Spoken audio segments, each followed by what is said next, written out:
So I want to document my long hauler symptoms from COVID. I got COVID from a prospective customer, a limo driver, sitting in his house talking about solar, waiting for him to come home from his limo business.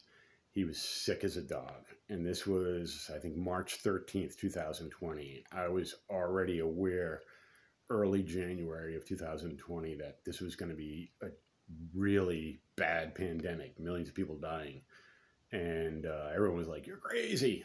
Anyway, so what nobody expected were these long hauler symptoms. The two that I have, acute insomnia. I've had insomnia before, but this is acute. This is like last night, only slept 2 hours. 2 hours. It's usually 2, 3 hours, 4 at the most. And even then, to get to sleep, I have to eat cereal and drink milk. And that's really bad for your body because it causes diabetes. You know, eating sugary grains, in other words, grains are sugary, especially when you're trying to go to sleep. I got prediabetes, okay? So that will do it. And I'm not a fat guy. The other one, which is just as bad in its own way, night sweats. Let me tell you, that is a miserable way to live. Waking up every night in the middle of the night between 2 to 3:30, soaking wet. Now, I've always kept a quilt underneath my fitted sheets because I think it's just nasty to not be able to wash your mattress and be sleeping on a mattress and just have a thin sheet between you and the mattress that you've been sleeping on for years and years. So the nice thing about having the quilt over the mattress and under the sheet is that you can wash the quilt over and over again. Here's the thing though, if you're sweating every night and soaking the bed every single night, night after night, you cannot wash your sheets over and over and over again. You're just not going to do it. It's impractical. So you end up having to sleep in these sweat-stained sheets for, the week or whatever, and then at the end of the week you wash it. And it's so bad, there's so much sweat that it actually leaves salt rings. Sometimes it's like pretty big like this, and the salt ring will be this wide all around it, like a body outline, a chalk outline from a murder scene. So I'm going to show you. It's a little hard to see in this light, but you can see that the night sweats started 3 nights ago. The first night barely happened. I could tell it's going to happen because I start getting like flush feeling. I wake up and I'm soaked, or I happen to get up to go to the bathroom, and then I wake up and I'm soaked. First night was pretty mild. Didn't have the insomnia the first night. Second night, didn't have the insomnia, but the sweating got a little worse. And then last night, super bad.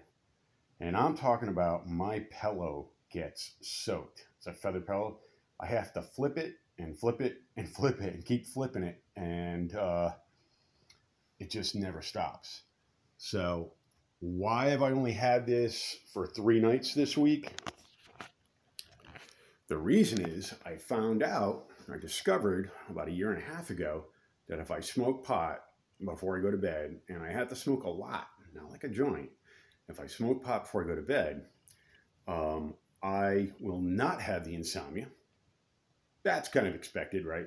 But I also won't have the night sweats. They go away completely. My wife, not thrilled about me smoking pot. She thought it was all psychosomatic, even though I could show her the salt stains.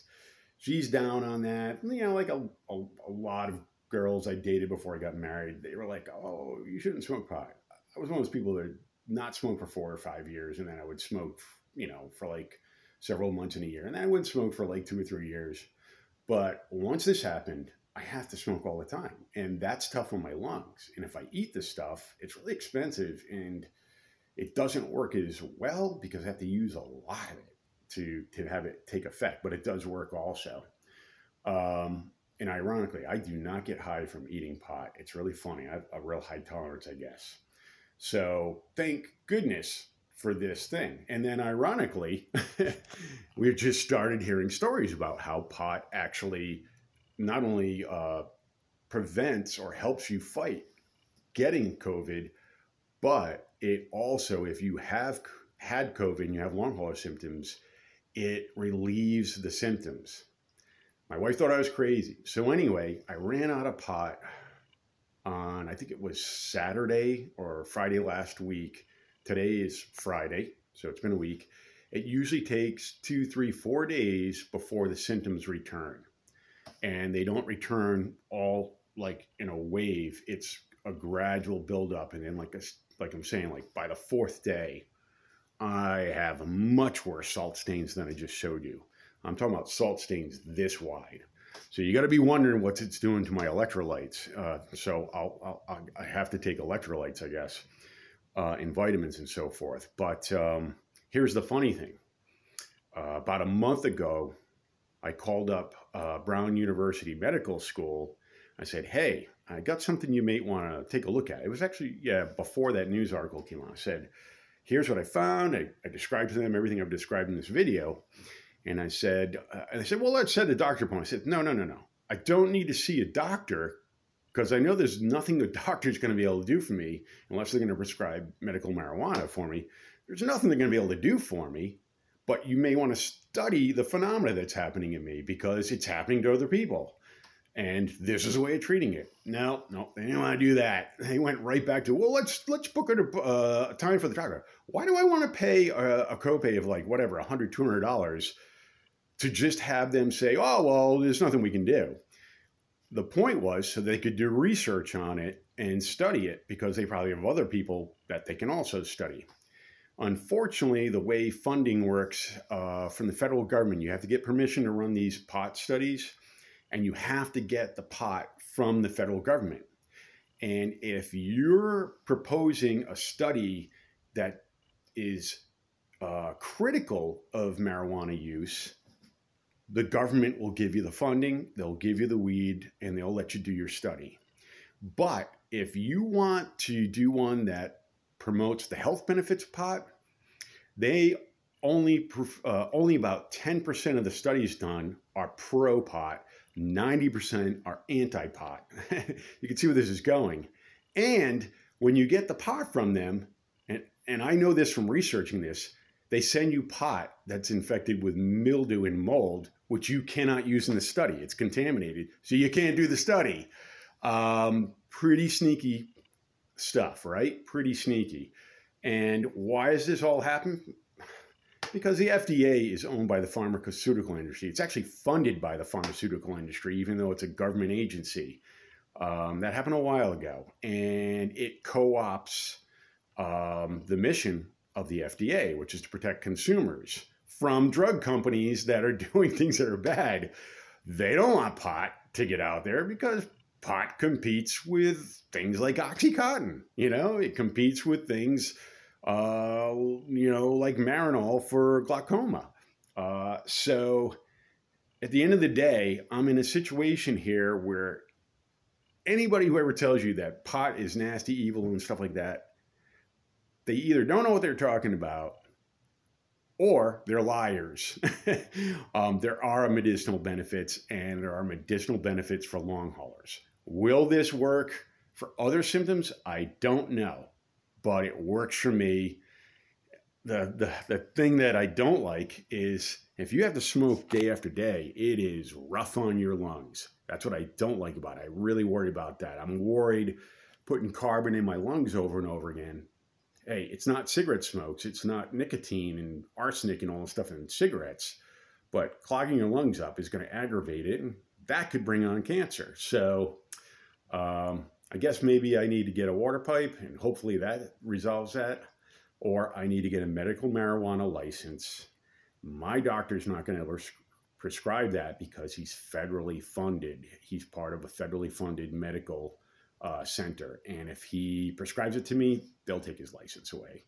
So, because it's still considered illegal by the federal government, even though it's been relaxed somewhat. So there you go. If you got long haul symptoms, boy, I'm with you there. brothers and sisters. And by the way, if you think I got this because I wasn't vaccinated, remember this was March 13th of 2020. Couldn't get a vaccination. I am triple vaccinated.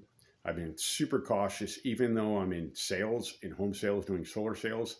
For most last 2 years, I haven't been able to work or work effectively because I didn't want to go into somebody's home, make them sick. I didn't want to go to somebody's home, make me sick, and maybe pick up 1 or 2 or 3 more long hauler symptoms. I already have a couple of health problems that I got from working in the bicycle industry and working with Teflon. So I got fatty liver disease, high cholesterol, and pre-diabetes thanks to Teflon.